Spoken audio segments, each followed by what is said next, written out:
While I'm at it, how about another book review? No telling how many I might do today because it's like getting overcast. It's not like super cold over here in Central Florida, but it keeps going back and forth between like being chilly to not. So I'm just kind of vibing with my coffee here in the afternoon. Slept in today, just taking it easy before the holidays hit. So this one, I went through a bunch of stuff in the garage and found a lot of my old books from one of my places that I don't know that I had them all out at my last apartment, but some of them were from like my place before that. So it's crazy how things get put away, and then I'm like, where is all that stuff? Well, here's one of them from back in the day, and this one is like a Christian influence book. The authors, it's called Boundaries by Dr. Henry Cloud and Dr. John Townsend, and it's been highly recommended like in Christian circles and like at churches and groups and stuff like that. But I will say, even beyond like the religious and Christian influence type of groups, this one is like a very sound guidebook for boundaries, even with all the Bible verses and excerpts from it. Like, these guys know what they're talking about. They are Christians, but they're like psychologists and doctors too. So I would say, if you're open-minded like I am, like even if that's not your religion or your belief system, you can still appreciate this and take it. So I will never forget when I bought this book and read it, because it was when I was going to a church called Journey, which was a great church, by the way, over in Apopka, Florida, which is within the Central Florida area. I lived in Apopka for 7 years and went to church there, and it was a great church. And,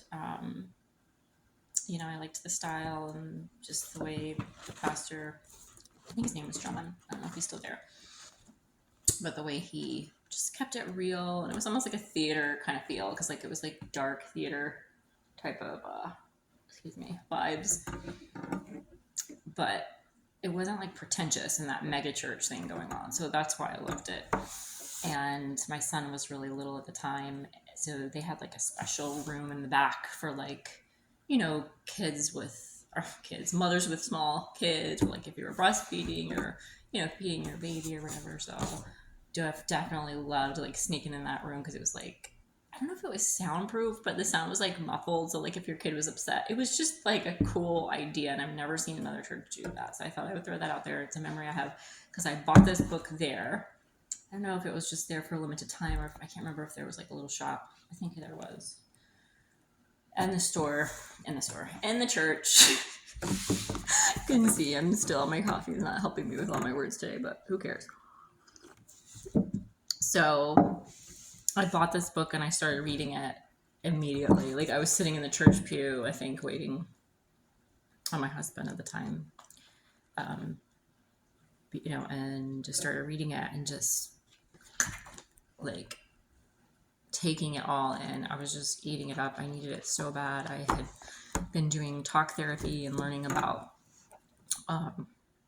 just a lot of life stuff that explained why I was feeling really bad sometimes, or having extreme ups and downs. And this was way before I even ever thought about psychiatry or like holistic care, integrated care, even like looking at other options. But I was doing the basic talk therapy and learning about just the black and white extreme like thinking and living, and my people pleasing, and just feeling like the guilt trips people would put on me, just toxic people, places, things, dynamics, conditioning brought up with. And I was trying to learn how to deal with all that moving forward in my life, because I was pregnant. I remember my son was in my belly. I was pregnant, and I started reading this because I knew, I'm like, I have got to get some basic boundaries going and start really taking this seriously. I'm bringing a child into this world, and so this is going to be really important, even though it was still a struggle and it was still something that was difficult. But I'm so glad, so grateful I started reading it, and it was easy to read, and Yeah, so many important chapters out of here, and I underlined a few things I'll read out to you. Here's one random from page 74. In What are boundaries and how boundaries are developed? Parents have two tasks associated with no. First, they need to help their child feel safe enough to say no, thereby encouraging his or her own boundaries. So this was one of the really